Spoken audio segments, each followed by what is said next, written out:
Pasensya na ha.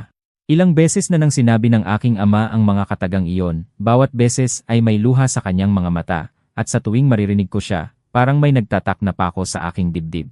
Matapos na mapirmahan ang mga papel, halos 2:00 na ng tanghali.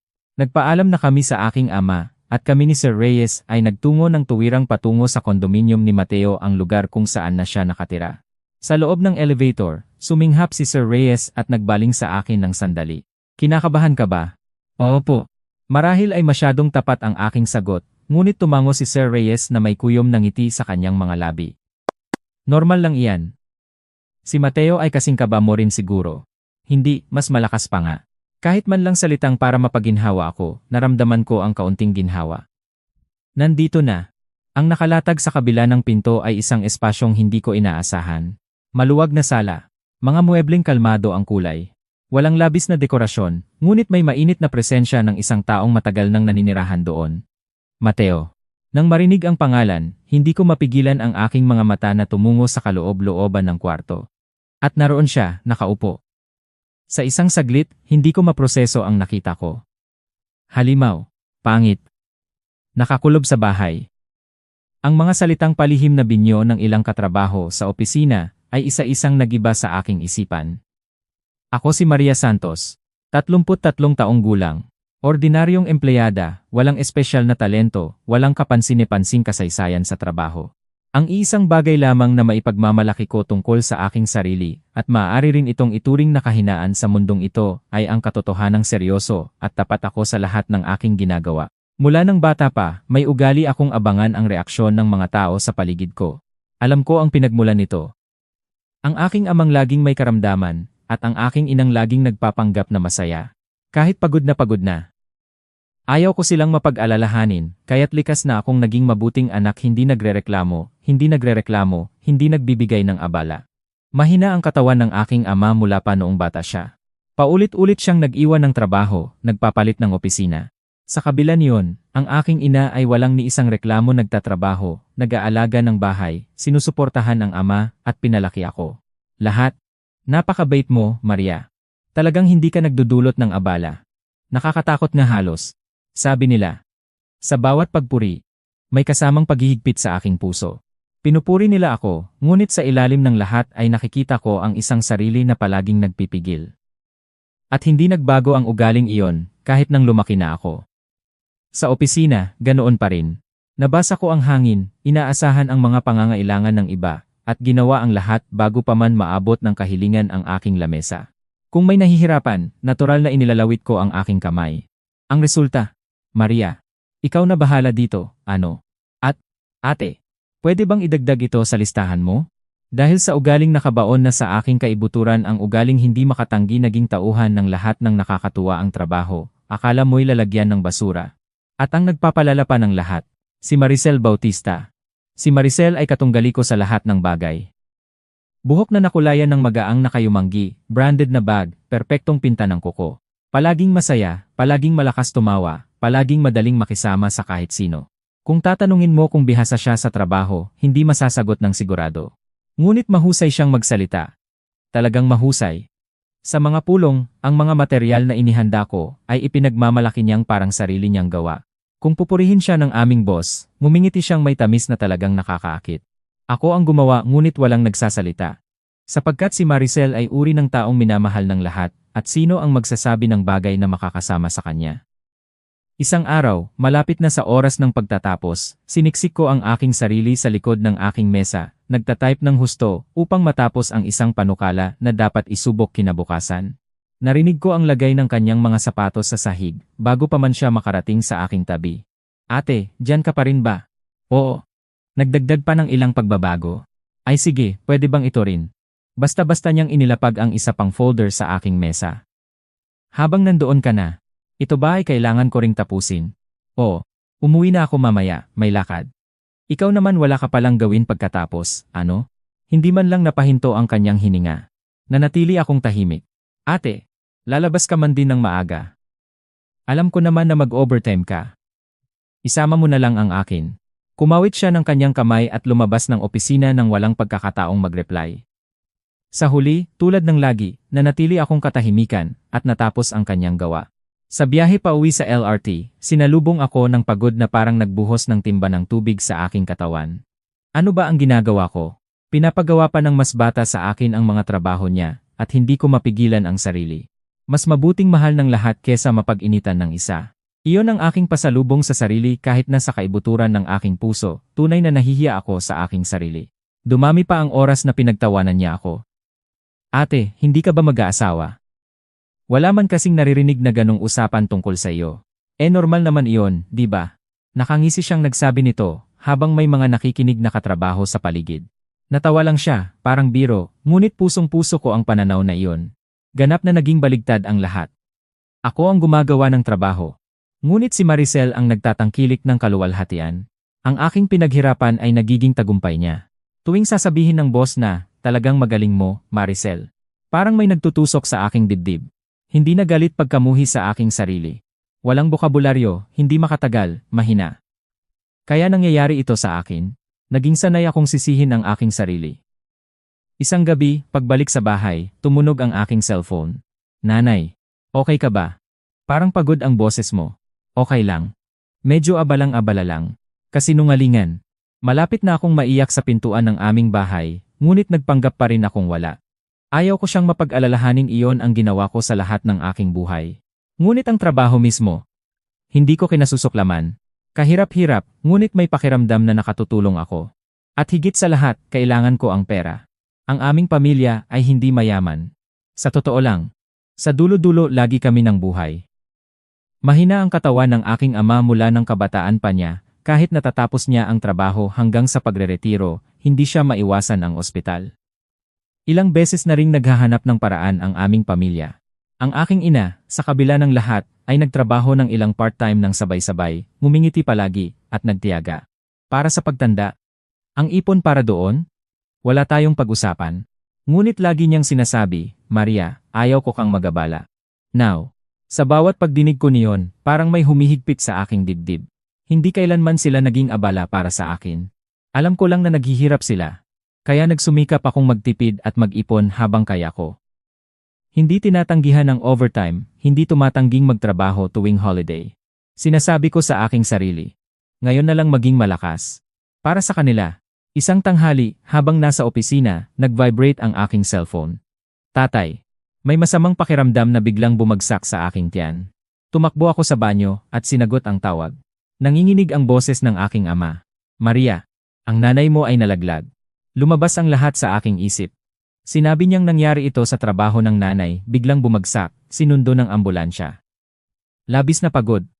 Ayon sa doktor, agad akong lumabas ng opisina at nagpunta sa ospital. Sa likod ng puting kortina, natutulog ang aking nanay. Maputla ang mukha, wala sa iyo ang taong laging masigla na kilala ko. Nang makita ako, pinilit niyang ngumiti. Pasensya na. Nabahalaan ka siguro. Medyo nangayat lang ako. Line. Nanay, sobra-sobra ang ginawa mo sa sarili mo. Humigpit ang aking lalamunan. Hindi ako makapagsalita ng maayos. Mga araw pagkatapos, lumabas ang kumpletong resulta. Sana ay pagod lang, ngunit ang sinabi ng doktor ay mas mabigat kaysa sa inaasahan namin. Kung hindi gagamutin, mapanganib para sa buhay. Kailangan ng operasyon sa lalong madaling panahon.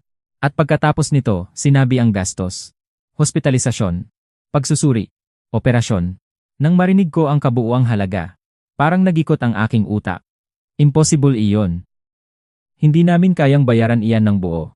Tumingin ang aking mga magulang sa isa't isa at nanahimik. Pasensya na, Maria. Para sa aking nangyari. Wala kang kasalanan, nanay. Hindi mo dapat humingi ng tawad. Gagaling ka. Pinilit kong maging malakas, ngunit sa loob ko ay puno ng takot. Pagbalik sa bahay, nag-usap kami ng aking ama. Wala na tayong ipon. Inaasahan ko na ito. Naubos ang lahat sa pang-araw-araw na buhay. Dinala ko ang aking sariling passbook. Ang ipon ko sa mahabang panahon. Ngunit hindi sapat. Parang patak ng ulan sa dagat. Mangutang na siguro tayo, wika ng aking ama, at para na siyang nanghina ng sabihin iyon. Ang mga magulang ko, kahit mahirap, ay palaging umiiwas sa utang. Ngayon, ganito na sila kalayo sa sulok. Nag-isip kami ng mga kamag-anak. Ngunit karamihan ay may sarili ring mga problema, at sa bawat tawag na tinatanggihan, lalo pang nanghina ang aking ama. Ako ang bahala. Nang sabihin ko iyon, nagulat ang aking ama at tumingin sa akin. Maria, ang tatay na dapat. Nagtatrabaho pa rin ako, tatay. Hahanap ako ng paraan. Kalahati ng sinabi ko ay totoo. Ang kalahati ay para sa aking sariling pag-uudyok, hindi ko alam kung paano. Ngunit hindi ako maaaring tumigil. Nasa buhay ng aking nanay ito. Hindi ako nakatulog ng gabing iyon. Nakatingin sa kisame, paulit-ulit ang isang salita sa aking isipan, kulang ang pera. Ano ang gagawin ko? Sa buong buhay ko, tinahak ko lang ang diretsyo at matiyagang landas. Hindi ako mahusay na humingi ng tulong, hindi ako makapagtago ng sarili. Ngunit ngayon, paano ko kakayanin ang lahat ng ito? Ang pinakakinatakutan ko ay ang aking ama. Mayroon siyang mabigat na insurance. Sa panahon ng desperasyon, baka mag-isip siya ng dapat hindi naiisip. Iyon ang hindi makawala sa aking utak. Patuloy akong bumisita sa ospital. Isang araw, pagkalabas ng kwarto ng aking nanay, nakatingin ako sa likod ng aking ama. Maliit at yuko ang kanyang likod, hindi na iyon ang malakas na ama na kilala ko. Paulit-ulit niyang sinasabi, kung mas maayos sana ako bilang ama, hindi sana kailanman. Hindi sana naging abala ito sa iyo, Maria. Sa bawat ulit, umiling-iling ako. Hindi totoo iyon, tatay. Ngunit ang pagkabigo sa kanyang mga mata ay lumalalim araw-araw. Gagawin ko ang lahat. Una, pumunta ako sa bangko. Kahit dati, walang utang. Credit card lang ang minimum. Pangamba sa installment. Ngayon, ang idinaan ko rito ang lahat ng aking prinsipyo dahil walang pagpipilian. Nang ipaliwanag ko ang sitwasyon sa bangko, tahimik na sinabi ng kawani, regular employee po kayo, at matagal na ang serbisyo. Sa mga kondisyong ito, kaya naming payagan ang halagang ito. Tinitigan ko ang bilang. Maaring sapat para sa operasyon ng nanay. Ngunit sa sandaling iyon, bumangon ang ibang damdamin. Kaya ko bang ibalik ito? Isang hakbang pa at hindi na ako makakabalik. Ilang taon ng pagbabayad. At hindi pa tapos doon may gastos pa sa follow-up na paggamot at hindi na makakatrabaho ang nanay tulad ng dati.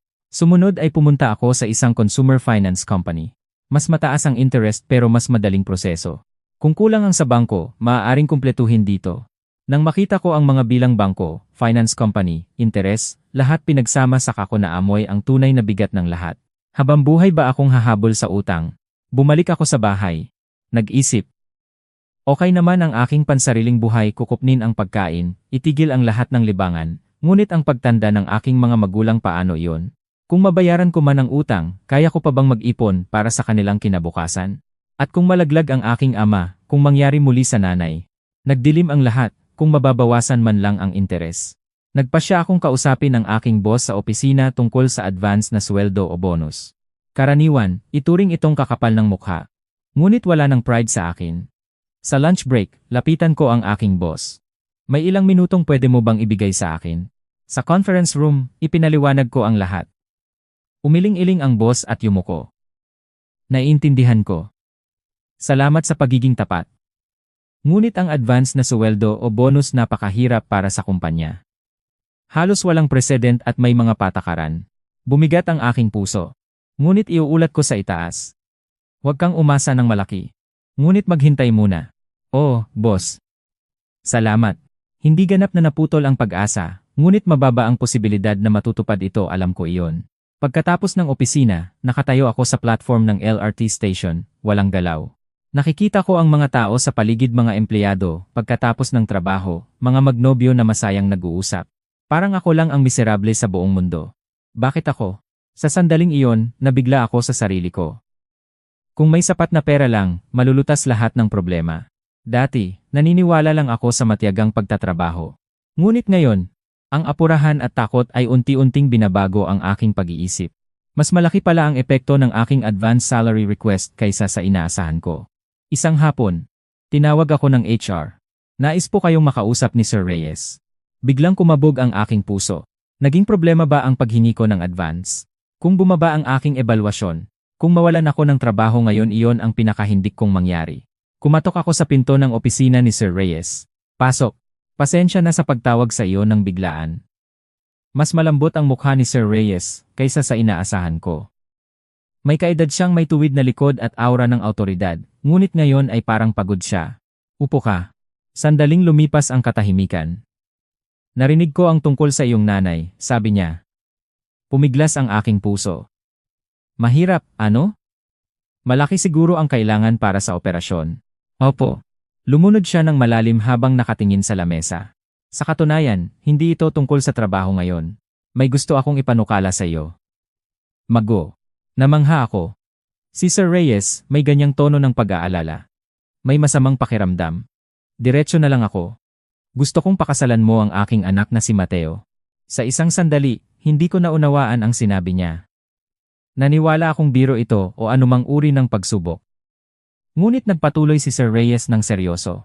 Bilang kapalit, ang lahat ng gastos para sa operasyon ng iyong nanay ay babayaran namin.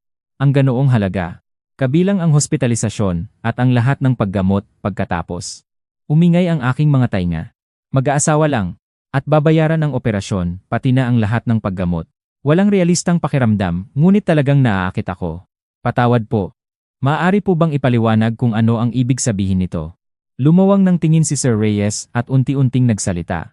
Ang pangalan ng aking anak ay Mateo. Alam mo siya. Disin. Siyempre. Sa opisina, halos walang taong hindi nakakaalam sa kanya. Nag-iisang anak ni Sir Reyes ang tinatawag na pamantayan ng kumpanya, ngunit walang nakakita sa kanya ng harapan. Hindi siya lumalabas, ngunit nagtatrabaho siya sa likod. May kakayahan siya. Ngunit labis na hirap makipag-ugnayan sa ibang tao. Nakakulob sa bahay. Mahirap makipag-usap. Ilang beses ko nang narinig ang mga kutsimasyong ito. 37 taon na si Mateo. Wala pa siyang karelasyon. Kahit kaibigan man lang. Kapag wala na kami, ano ang mangyayari sa kanya? Tunay ang pag-aalala sa mga mata ni Sir Reyes. Hindi ito nagsisinungaling. Ngunit kasabay noon, bumabalik sa aking isipan ang mga tsismis. Halimaw. Pangit. Hindi maaaring palabasin sa publiko.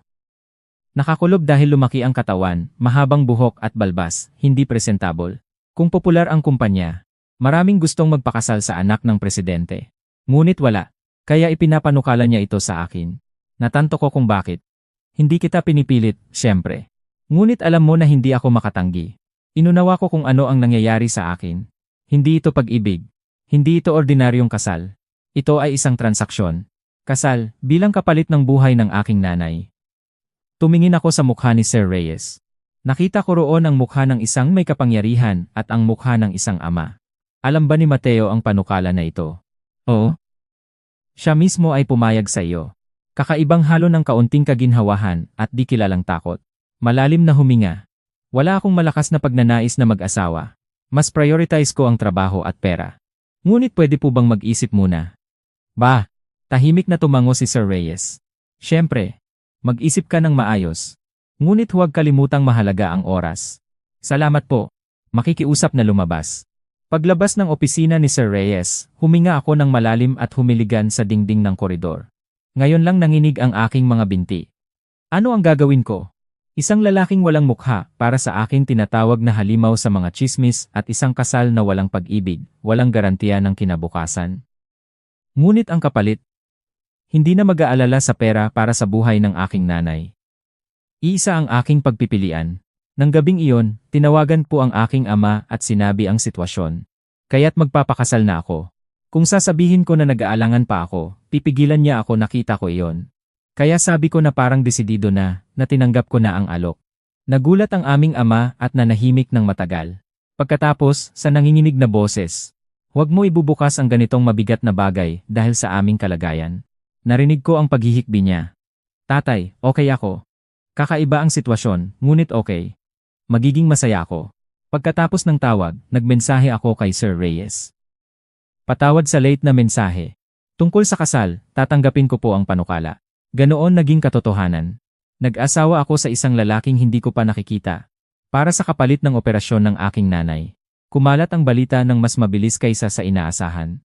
Opisyal na inianunsyo ng aming boss sa isang pulong, maglalayo muna si Maria mula sa opisina. Isang linya lang iyon, ngunit nagulo ang hangin sa buong kwarto. Biglang mag-asawa sa anak ng presidente. At iyon ang halimaw na anak ng presidente. B. Walang nagsasalita, ngunit naiintindihan ko kung ano ang nasa isipan nila. Hindi makatanggi ang mahirap, kaya naging biktima siya. Tanghali, habang kumakain sa aking mesa, narinig ko ang mga pamilyar na yapak. Ate!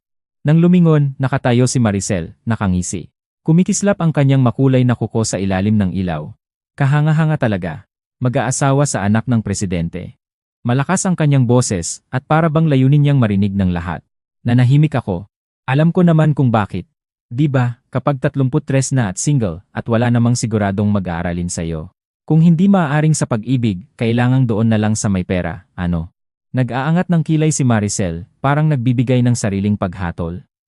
Matalino pala kayo pala, ate. Hindi ko inakala. Kasama ang pang-insulto, nagpulong ang kanyang mga mata sa akin nang parang naghahanap ng aking reaksyon. Naramdaman ko ang nanunurot sa aking dibdib. Pero ang nobyo naman niya halimaw daw, di ba? Yung hindi makawala sa bahay. Ibinaba niya ang kanyang boses ng bahakya, ngunit sapat pa ring marinig ng lahat. Tumawa ng paunti-unti ang iba sa paligid. Hindi ako makapagsalita. Natamaan. Nandito rin ito. Well, naiintindihan naman.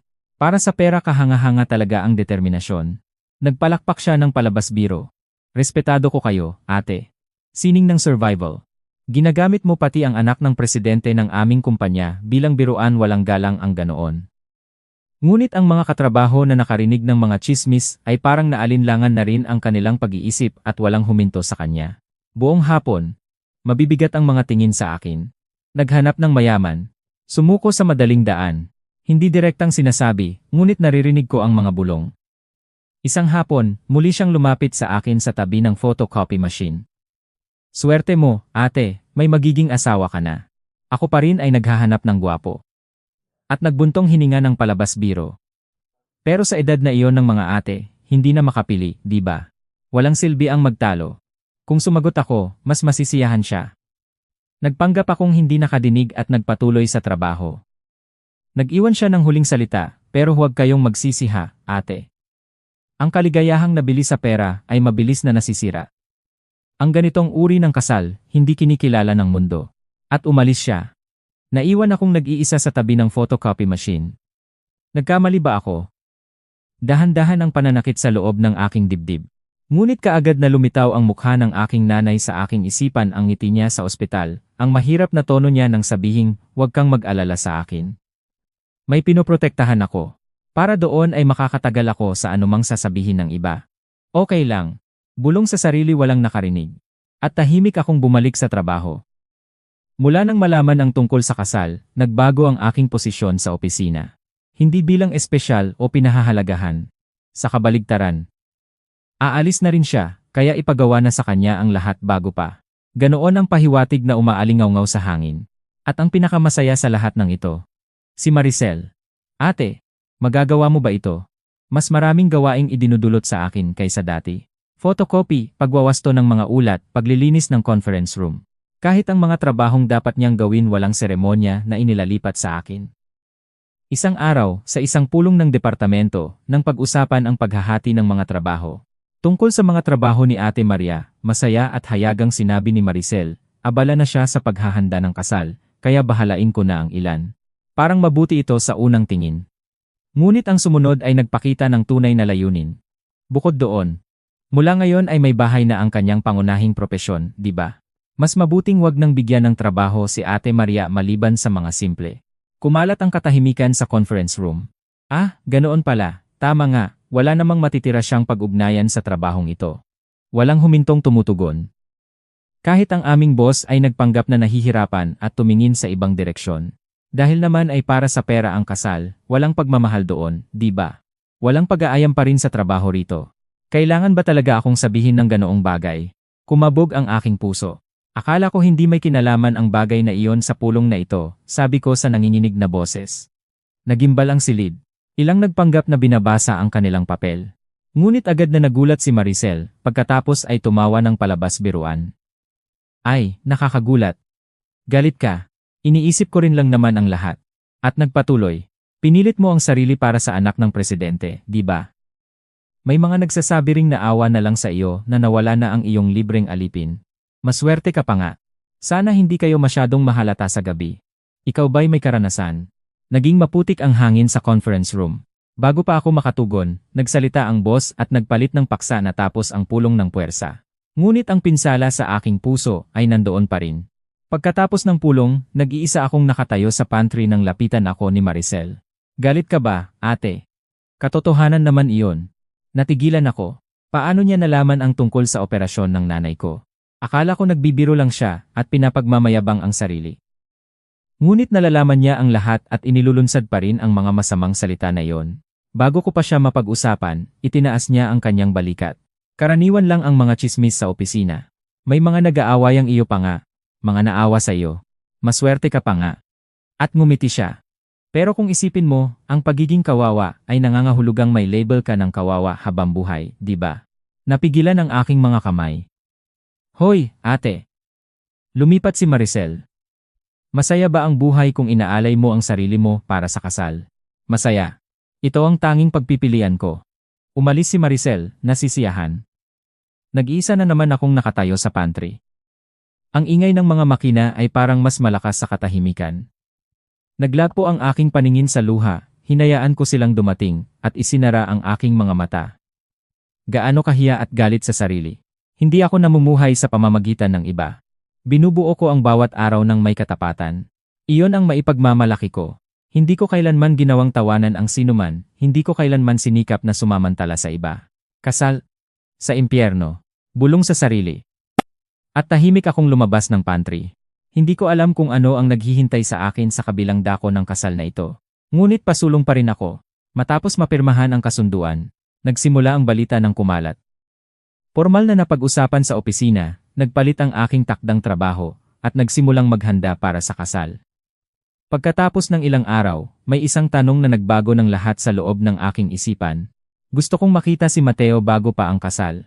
Ang sagot ni Sir Reyes ay hindi inaasahan. Imposible yun. Ayaw niyang makita ka bago ang kasal.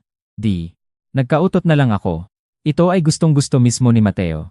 Seryoso siya. Nagtibay ang mga tsismis sa aking isipan. Ngunit pinigilan ko ang aking sarili. Walang saysay ang maniwala sa mga tsismis bago pa man talaga siya makita.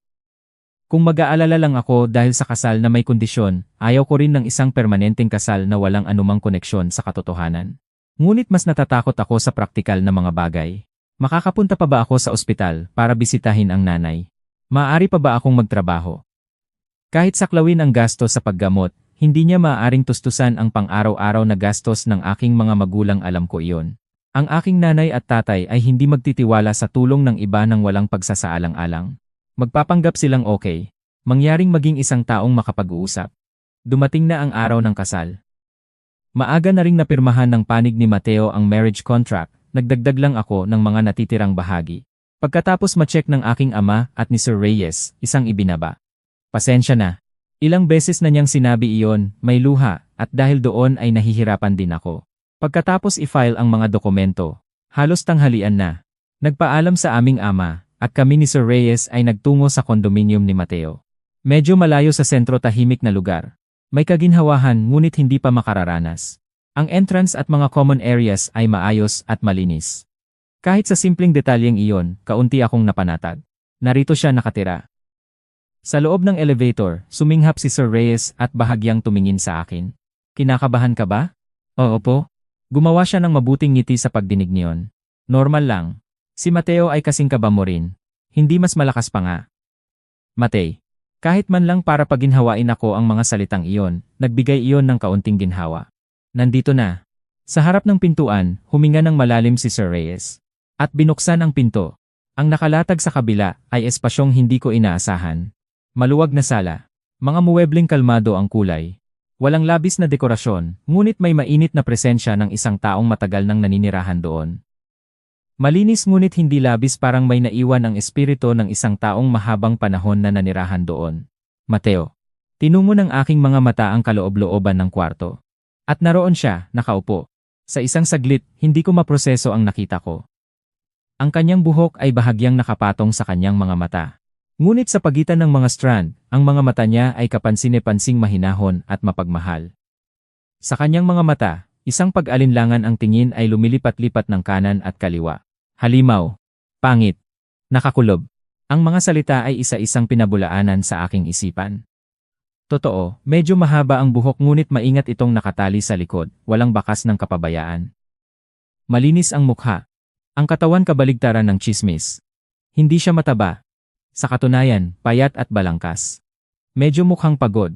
Ngunit maganda ang terno sa kanyang katawan. Nasaan ang halimaw? Hindi ko sinasadyang tumigil.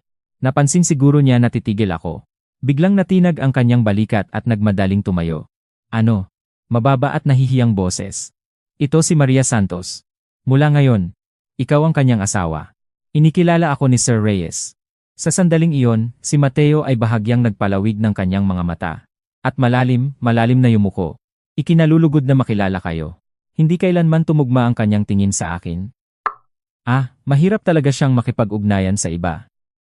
Katulad ng sinabi ni Sir Reyes, ngunit ang kanyang takbo ay kabaligtaran ng inaasahan. Sa halip, parang natatakot siya. Nagpumilit akong i-adjust. Hindi. Ang pangalan ko ay Maria Santos. Bago pang asawa ang apelyido. Nahihirapan pa rin ang bagong pangalan sa aking dila. Mula ngayon, magkasama tayong dalawa. Pinilit kong ngumiti. Si Mateo ay bahagyang itinangay ang kanyang mukha at mabilis na suminghap sa akin. Pagkatapos ay agad na ibinalik ang tingin sa ibang direksyon. Nakita ko ang kanyang profile at parang may humigpit sa aking dibdib. Sa maselang pangungusap ay parang isang maliit na hayop. Hindi siya halimaw. Natatatakot lang talaga siya sa mga tao. Marahil ay napalad si Sir Reyes sa pagtingin niya sa amin, ngumiti siya ng may pasalmat. Sige, upo na tayong lahat. Marami pa tayong pag-uusapan ngayon. Dahan-dahang umupo sa sopa. Malakas ang tibok ng aking puso. Ang takot sa hindi kilala ay nandoon pa rin. Ngunit isang bagong uri ng pag-aalala ang nagsimulang dumating sa akin. Ano kaya ang hahanapin niya sa akin? Unang gabi ng kasal, iba ang anyo ng takot na inaasahan ko. Pagkatapos umalis ni Sir Reyes, inilipat ako sa isang guest room. Maluwag na kwarto. Kama na parang sa hotel. Dito na ang aming tahanan mula ngayon. Habang binubuksan ko ang aking maleta, biglang may mahinang katok. Pasok. Sa kabilang panig ng pinto si Mateo. May hawak na maliit na first aid kit. Parang nag-aalangan ang kanyang tingin. Kanina sa pintuan. Pintuan? Naalala ko. Nang mag-alis ng sapatos, kaunti akong natisod. Okay lang. Kaunti lang ang gasgas. Ngunit mukhang masakit.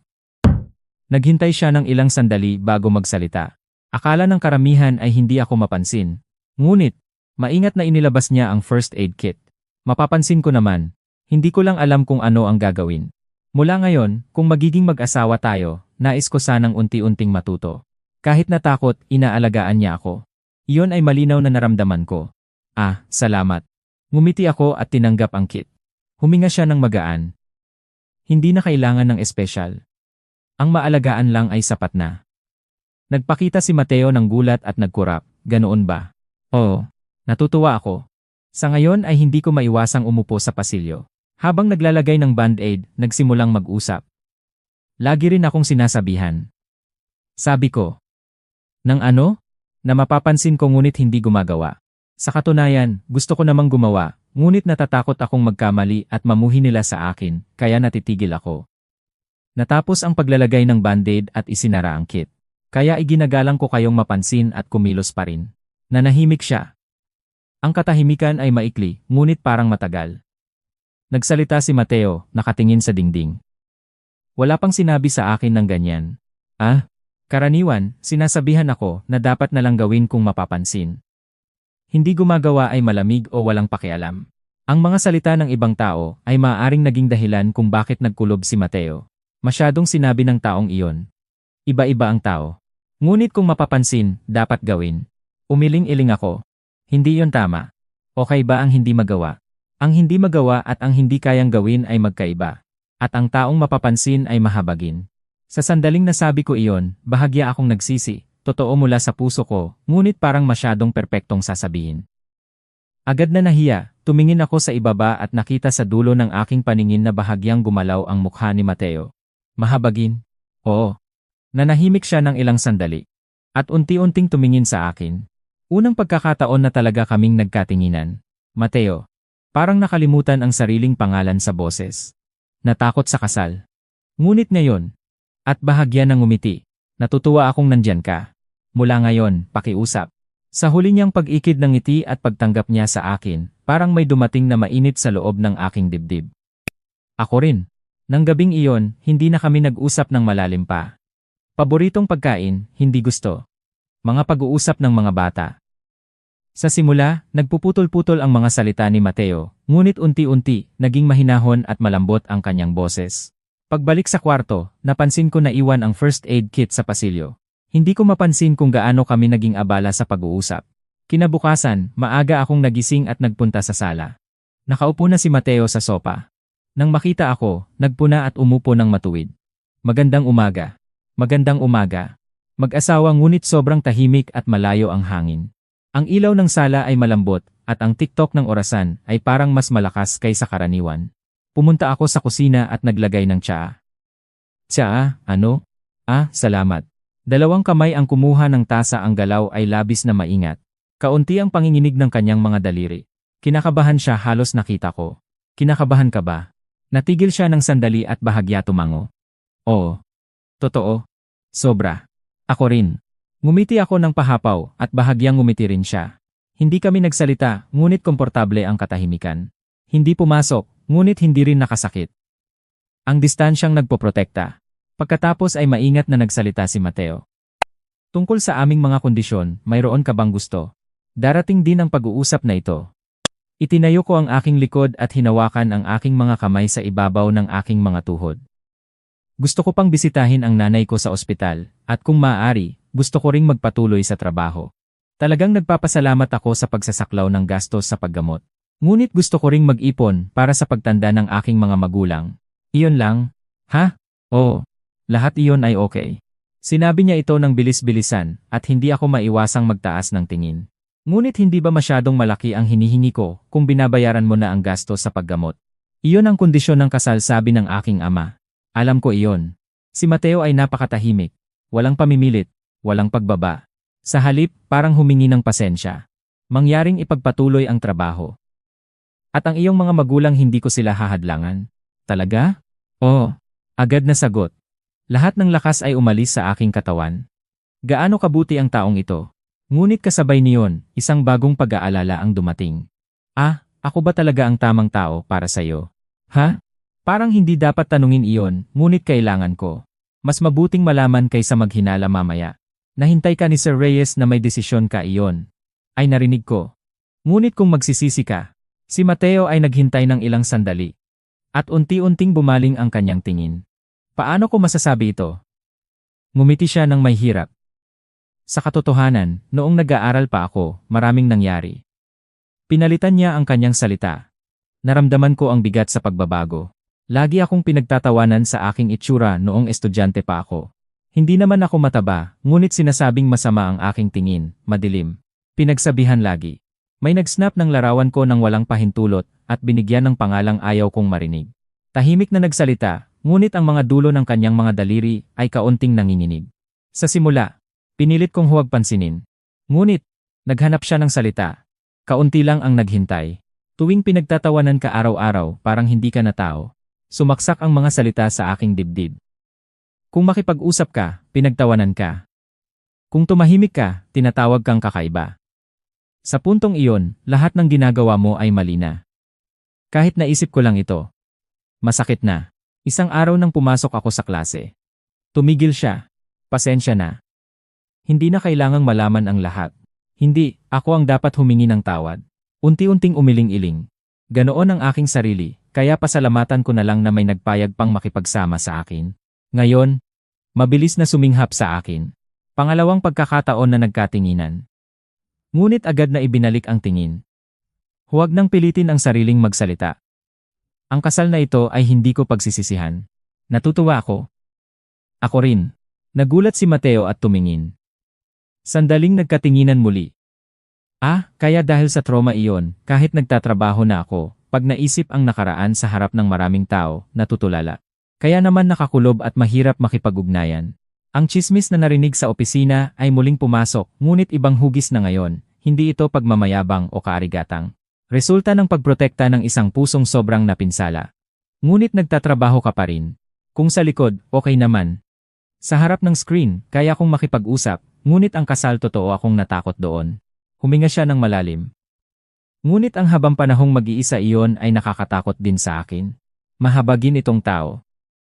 Ngunit pati na rin ay marupok. Hindi siya pinalaki ng may proteksyon. Nasugatan ng sobra at napilitang gumawa ng sariling pader. Biglang nagsalita ang aking bibig.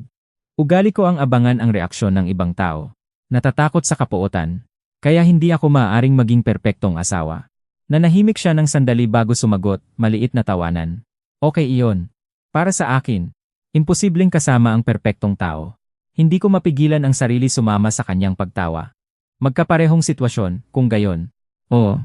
Unti-unti, dahan-dahan ngunit naramdaman ko sa panahong iyon na maaari kaming sabay na humakbang. Pagkatapos ng kasal, hindi masyadong nagbago ang aking buhay sa panlabas na anyo. Patuloy pa rin akong nagpupunta sa opisina. Nagbago lang ang oras ng pagmamadali dahil mas malayo ang tinitirhan namin ngayon, ngunit ang trabaho ay pare-pareho pa rin. Ang pagbabago ay iisa lamang ang katawagan, asawa ng anak ng presidente. Karaniwan, kakaiba ang pakikitungo sa anak ng presidente ng mag-asawa ay nagtatrabaho bilang ordinaryong empleyada. Narinig ko ang mga bulong. Talaga? Kakatong-katong nga, hindi pala kaya ng asawang mangalaga sa kanya kaya nagtatrabaho pa rin. Kaawa-awa. Ang sinasabing halimaw na anak ng presidente ay sadyang lulugi kapag nandoon. Para sa pera rin kasi ganoon iyon. Maari kong iwasto sila. Ngunit ano ang mapapalan yon malamang ay akala nilang nagpapanggap lang ako ng masaya. Kaya nanahimik na lang ako. Ang aking panig ng istorya ay para sa akin lang. Isang pagbabago pa ang nangyari, wala nang nagdadala ng trabahong hindi akin sa aking mesa. Dati, laging may humihiling sa akin ng gawaing hindi naman akin. Ngayon, bago pa man dumating ang kahilingan, iniwasan na nila. Ang posisyon bilang manugang ng presidente ay napakalaki pala ng epekto. Doon ay may kaunting pagiging komplikado ng aking damdamin. Wala namang nagbago sa akin, ngunit nagbago ang trato ng ibang tao. Nakakabalisa.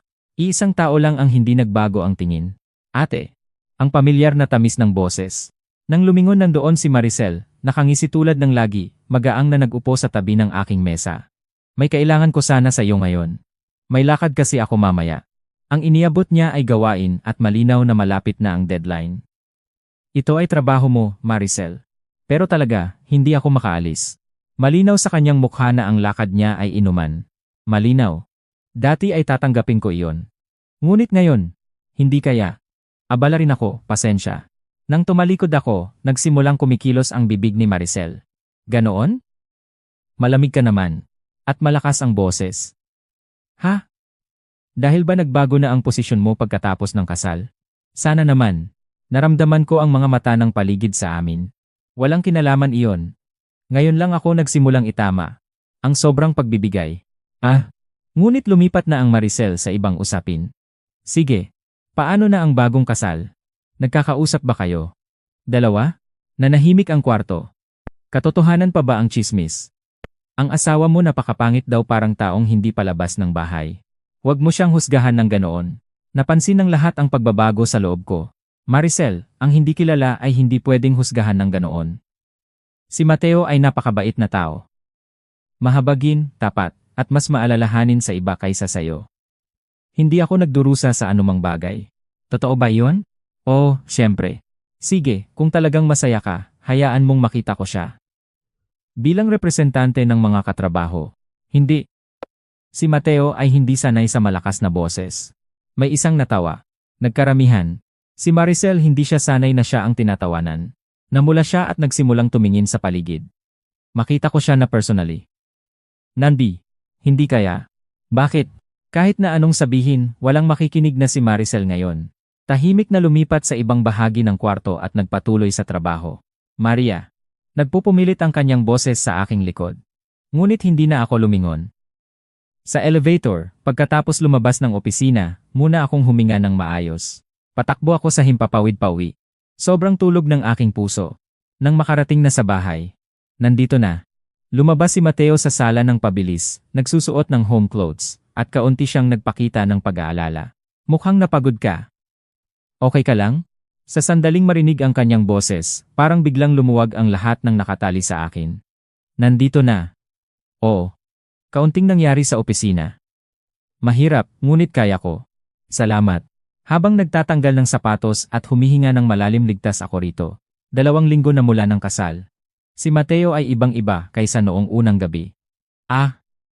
Bihirang magsalita, ngunit mas madalas na nagkakatinginan, at kahit minsan na lumilihis ang tingin, tinuturingan niya talaga ang mga sinasabi ko. Mas malambot na ang kanyang mukha kaysa dati. Isang gabing dumaw si Sir Reyes at nagimbal sa pagbabago ng anak. Sa aking panahon, hindi ganito karelax si Mateo sa harap ng iba. Paulit-ulit na nagtitig ang ama sa anak habang nag-iinom ng tsaa. Pagkatapos ng bisita, nagawa ko pala ng maaga. At ang natitirang salita, ay hindi na narinig dahil nagmamadali si Mateo.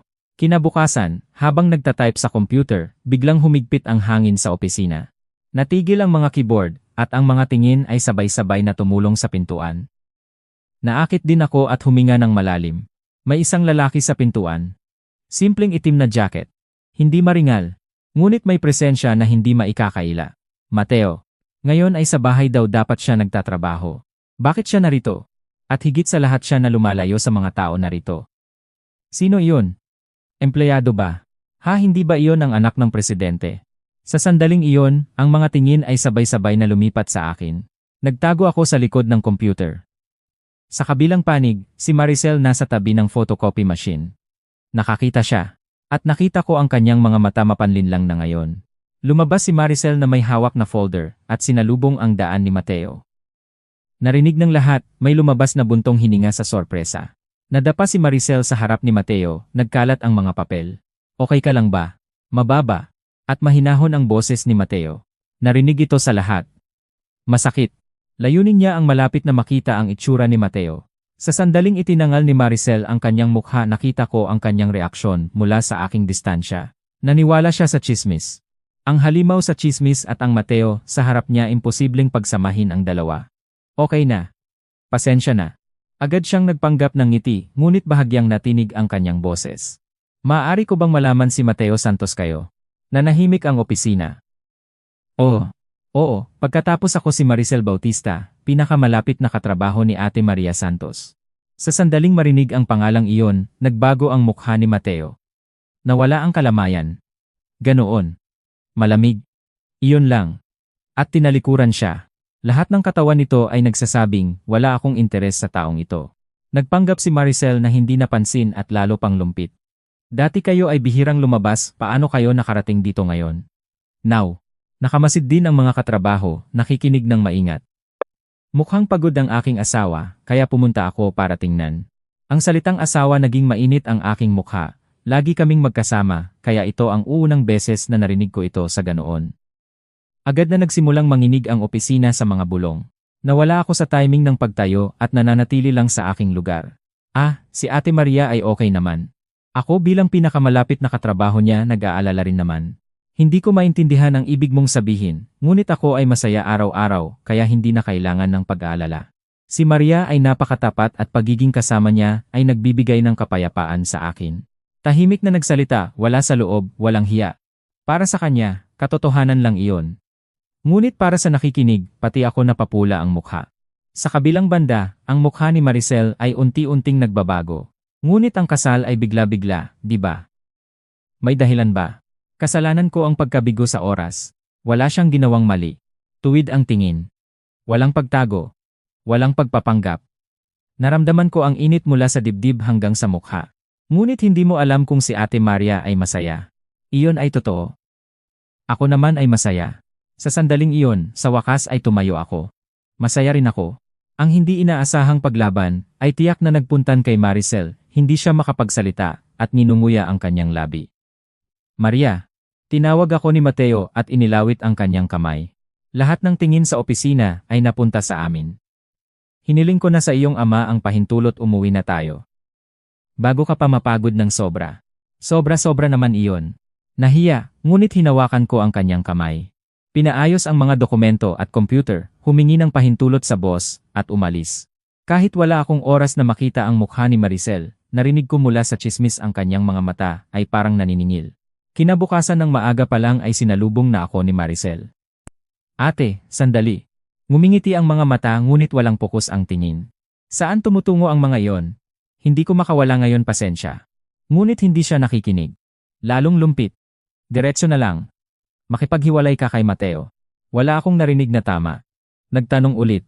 At ngumiti siya ng nakakainis. Kaya makipaghiwalay mali ang kasal na iyon. Malakas ang boses niya marahil ay nakakarinig na mula sa malayo. Ilang empleyado sa pantry ay natigilan at nagsimulang umubo. Hindi naman siya nakakaalam na marinig na ng lahat. Ang pinagmulan, katayuan, kakayahan sa ekonomiya lahat ay mas angkop sa akin. Totoo namang kulang ang Ate Maria. Walang dating, walang sarili. Hindi ba kaawa-awa ang katabi niya? Dumampi sa aking dibdib ang lamig. Nagtitiwala ako kay Mateo ngunit para sa aking sarili na mababang tingin sa sarili, nakakasakit ang mga katagang iyon. Bukod doon, ang itsura niya maaari pang tanggapin pala. Napakataas ng tingin niya sa sarili. Nagpatuloy pa si Maricel. At mukhang hindi sanay sa tao madaling takutin. Madaling gamitin. Perpektong lalaki para kontrolin, di ba? Kumilos sa aking kalooban. Hindi ko matatanggap ang taong ito bilang kapwa-tao. Kaya, ngumiti si Maricel. Ibigay mo sa akin si Mateo, ate. Biglang narinig ng lahat ang salitang iyon. Isang bulalas ng gulat sa pintuan ng pantry. Malalim akong huminga. Maricel. Bautista. Kahit sa sarili ko ay nagulat sa kalmadong boses. Una sa lahat, si Mateo ay hindi bagay. Hindi siya maaaring agawin ng sinuman. Hindi siya mapapalitan ng kahit sino. Ha? Nagsimulang manginig ang mga balikat niya.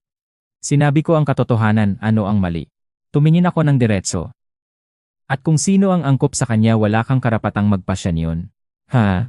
Halos sumigaw si Maricel. Hindi inaasahang uri ng boses mula sa kanya, mababa at mabigat.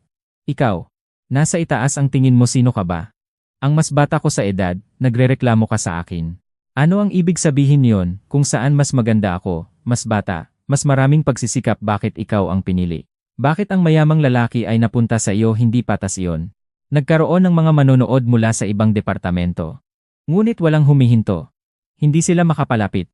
Mas bata ako sa iyo, mas maganda ako. Nagsisikap may karapatan akong pumili. Ngunit bakit ang ganoong property ay dumating sa iyo hindi patas? Unti-unti ang mga salita niya nagiba ang kahulugan. Sanay ka pang maging alipin ng trabaho akala ko magtatagal ka rito. Ha? Parang hiwaga ang kasal mo sa anak ng presidente hindi angkop iyon. Sa wakas ay walang basa ng lahat. Nanahimik lang ako at tiningnan siya. Tama na ba ang usapan? Iyon lang ang sinabi ko at isang hakbang na lumayo. Kung patuloy kang gumagawa ng ganitong uri ng panghihimasok at panggigipit, susulat na ako ng opisyal na ulat. Kahit hindi binanggit ang salitang pulis na unawaan ng lahat. Nanginginig ang labi ni Maricel, nagsimulang magsalita ngunit walang lumabas. Naghahanap ako ng pagkakataong makaalis at lumayo sa lugar na iyon. Sa aking likod, narinig ko ang mga bulong puno ng gulat, pagtataka, at ilang atubili. Mula ng araw na iyon, si Maricel ay malinaw na naging bukod tangi sa opisina. Walang nagkukwentuhan, walang nagtatawanan kasama siya. Ngunit hindi naman siya walang pag-iingat sa katunayan, labis na nag-iingat. Sa tabi ng photocopy machine, sa pantry, sa mga sulok ng koridor laging nasa alerto si Maricel, palaging nagtitingin sa paligid. Kapag may kausap ng mahinahon sa malapit, biglang nagtatak ang kanyang balikat. Dati, isang salita niya ay sapat na para itaas ko ang aking tingin. Ngayon, bilang manugang ng presidente at asawa ng anak nito, protektado ako sa posisyon. Para kay Maricel, talagang hindi iyon tanggap. Ninakawan ako.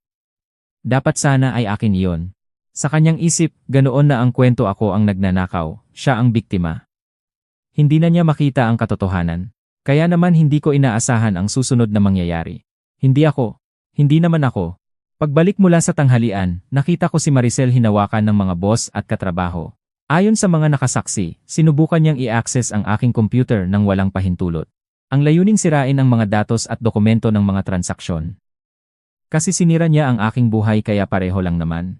Nakaabot pati ang mga datos na nakasync sa mga partner companies kaya hindi lang panloob ang problema, kundi pati na rin ang mga external na kasosyo ang naapektuhan.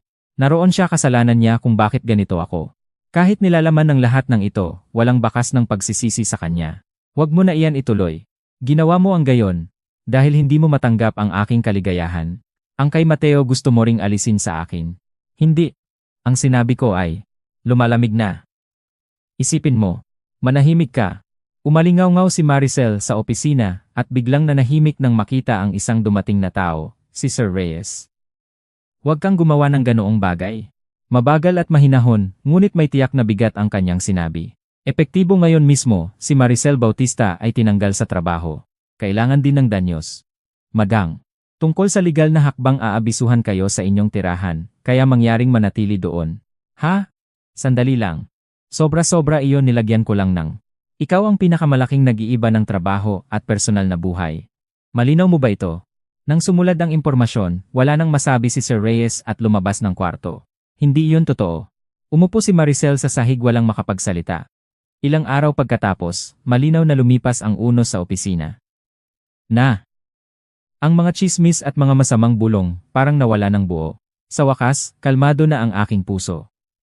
Nakapuntang bisitahin ang nanay ko na dahil sa abala sa kay Maricel ay naiwan sa aking ama ang pamamahala. Nang sabihin ko na masaya kami ni Mateo, kahit nahihiya akong magsalita, nagluha sila pareho ng tuwa. Ngayon, sa gabi, magkasama kaming nakaupo ni Mateo sa sopa may hawak na mainit na tasa ng kape, at ang TikTok ng orasan ay parang mas maliwanag kaysa karaniwan. Mateo. Oh, ano? Nang tawagin ko ang kanyang pangalan, bahagya siyang bumaling sa akin may malambot na ngiti. Masaya akong naging asawa mo kahit hindi talaga inaasahan. Sinabi ko lang ang naramdaman ngunit biglang natinig si Mateo. Bakit? Kaunti ang kilos ng kanyang kilay. Naghintay. At pagkatapos ay nagpa siya. Sa totoo lang, hindi ito nangyari ng random. Ako mismo ang nagpunta sa aking ama para mangyari ito. Ha? Nakita kita dati. Bago pa man ang kasal. Kailan?